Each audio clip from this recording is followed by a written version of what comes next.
And today we learned some new details about the investigation into that mass shooting. Police gave another update from Tumbler Ridge earlier, and Dan Burrett was following along with that. Dan, there were a lot of questions that were asked about the shooter and how the shooter got a hold of the guns. So what did we learn? We still don't know exactly how the shooter got a hold of these guns, but 4 guns are involved, according to the RCMP's deputy commissioner. Dwayne McDonald says the shooter left 2 guns at her house and used a shotgun, one of those 2, to kill her mother and half-brother there. McDonald says police never seized that particular weapon.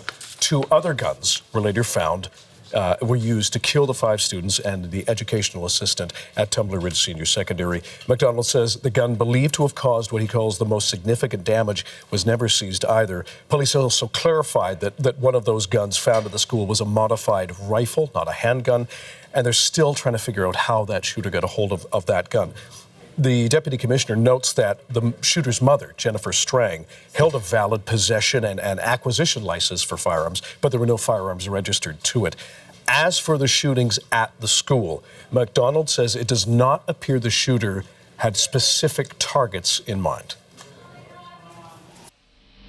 In speaking with investigators, there was no specific targeting of any individuals. This suspect was, for lack of a better term, hunting. They were prepared and engaging anybody and everybody they could come in contact with.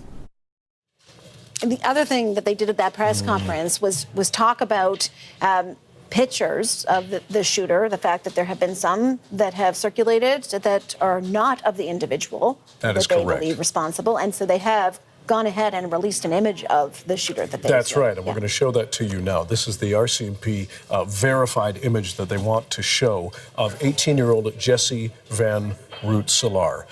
18 years old, you see the name there. This is the image that they've shared because somebody in Ontario with a very similar name to Jesse Van Rootselaar, police say, was wrongly targeted online. They want to make sure that that doesn't happen again and are cautioning the media as well as members of the public from sharing misinformation and disinformation, saying it can have an impact. The RCMP also shared more about what happened inside the school and how the Mounties responded.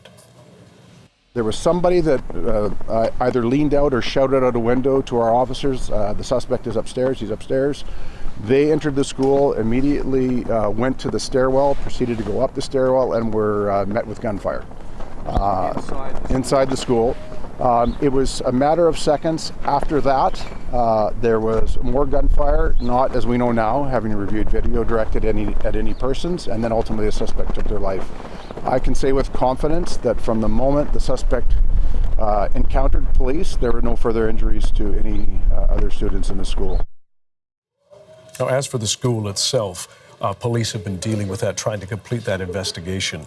But McDonald warns that it is incredibly complex and incredibly traumatic. They're trying to get that done. It may take longer than the weekend, but they recognize that they want to be able to get out of there as soon as possible so students and the community can get back in. They're saying that's what they need to do, and the RCMP say they're trying to speed that up. Okay, Dan, thank you. You're welcome.